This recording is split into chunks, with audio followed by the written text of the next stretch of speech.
Shut up, compressor.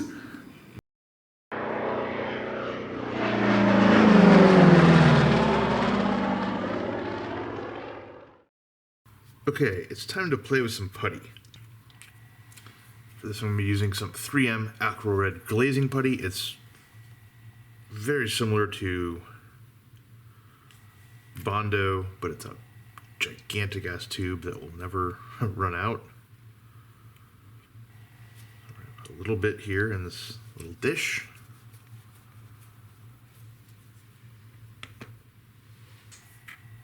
The frustrating thing is this stuff sets up super fast. So we want to get a little bit of Mr. Leveling Thinner in there like so. All right. Stir it up just a little bit. Okay, now I've got the areas where we need at least some sort of putty taped off on the bottom here. I find that having a brush gives me a significantly higher level of control.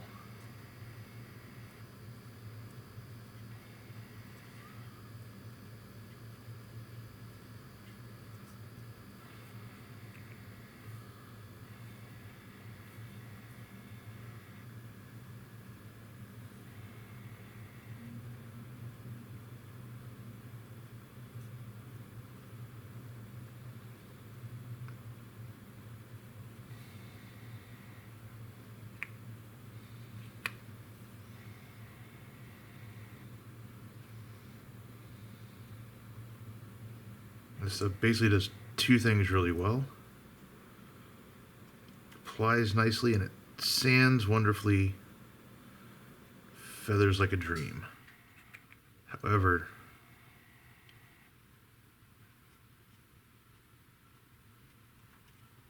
can shrink.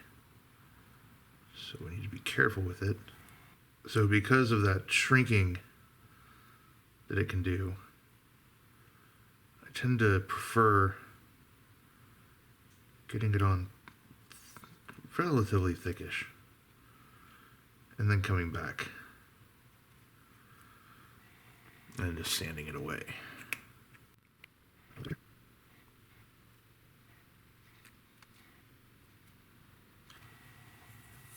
Because I'm going to be removing so much of it, this is definitely one of those, better to go ahead and really slop it on there.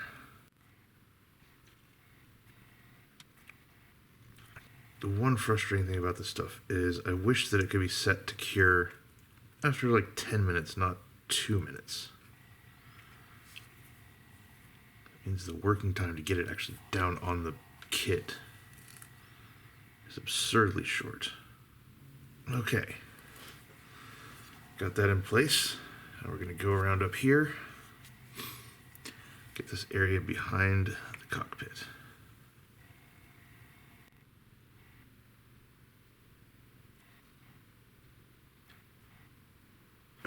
Don't think we need to worry about up here because these are supposed to be panels. Let's knock out a little bit of leading edge action while we're playing in here. How about that? Leading edge doesn't need a lot of help, but I noticed when I was doing the sanding in here, every now and then you can see a seam sort of rear up. Thinking as I kind of go through this cleanup process, especially given that I'm going to need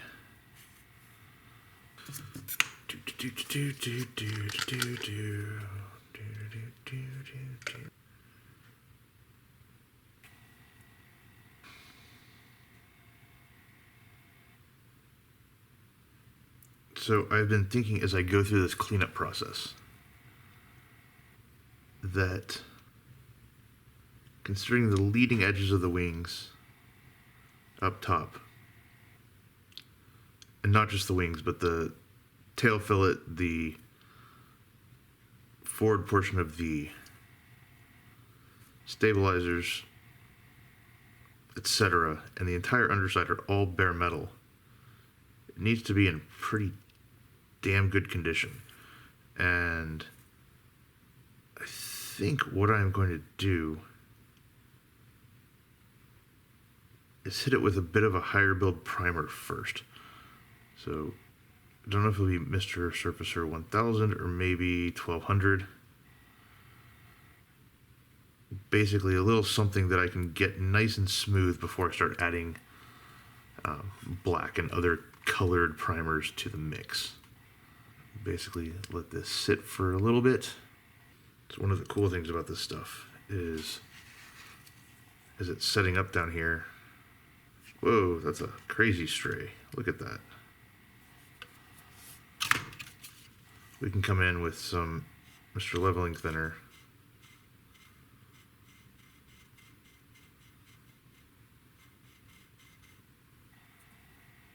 And knock it down.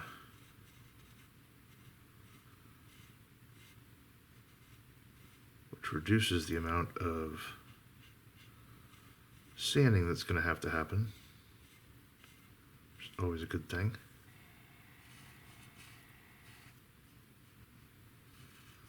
We don't want to remove so much that there's nothing left.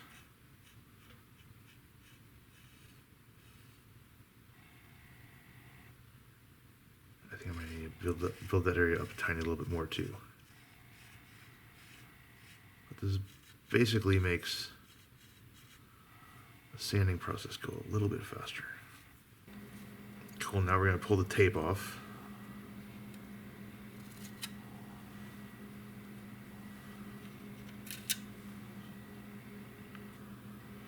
If I do this right,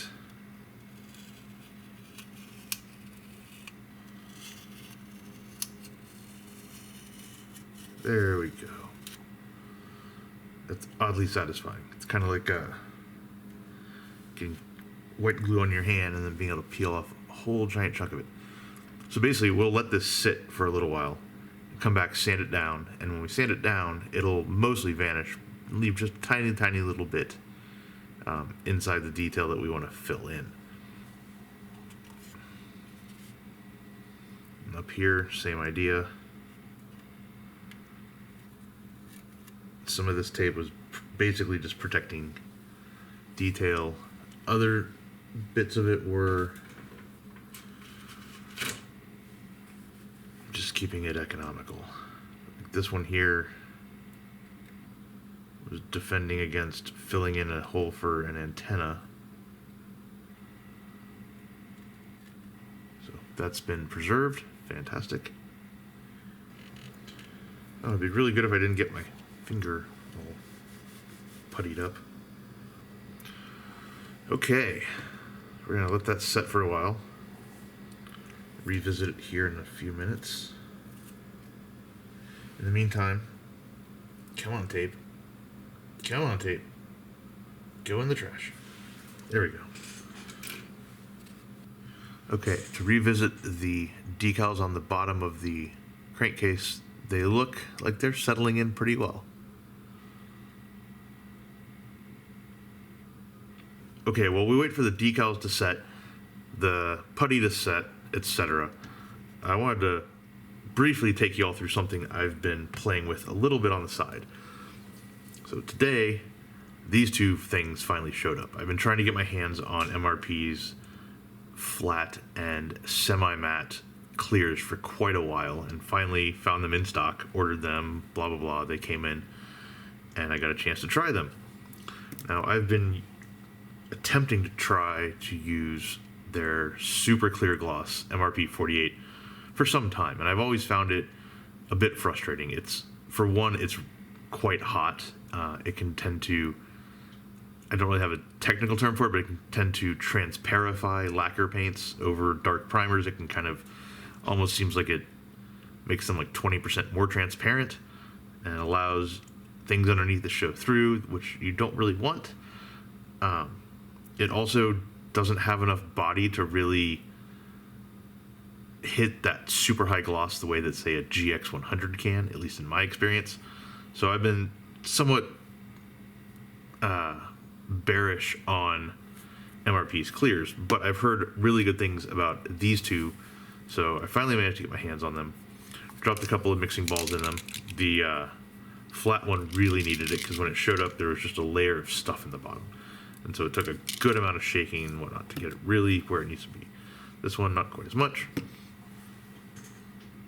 But I tested them out on my color mule, and you can see, you know, like I put the semi-matte down like back here on these colors, and you can see it takes the edge off just a bit.